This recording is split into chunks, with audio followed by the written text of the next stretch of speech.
بسم الله الرحمن الرحيم أصحابتي سو دوادا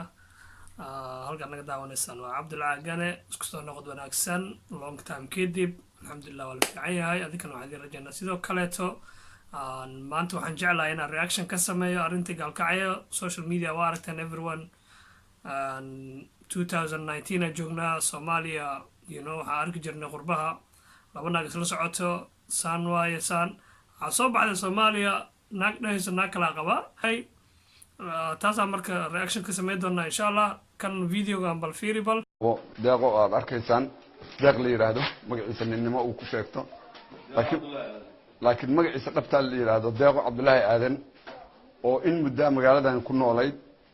oo matalaysa inay nin tahay dumar badan xiriir la yeelatay sida aragtaan hubaysan oo magaaladan muddo badan dhex maraysay iyadoo nin ah waxaan ku guulaysanay inaan helno muddo dheer ka bacdi inaan gacanta ku soo dhigno deeq oo magaciisa deeqa yahay baaritaan dheer ka bacdi waxaan ogaanay inay tahay qof haween ah ujeedada iyo danta ay kala hayna wali hadda baaritaan bay ku jirtaa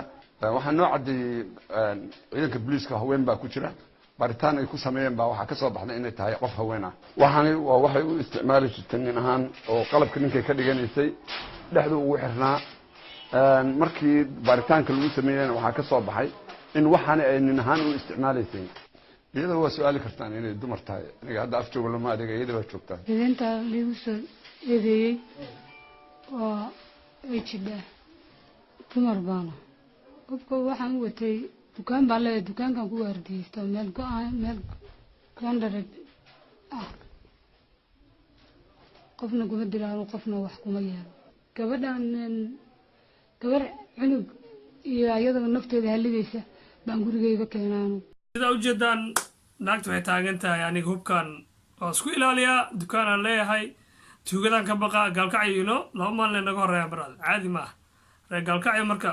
gacana u taagnay salaana u saarnay unbelievable laba maalin dad aragtii iyo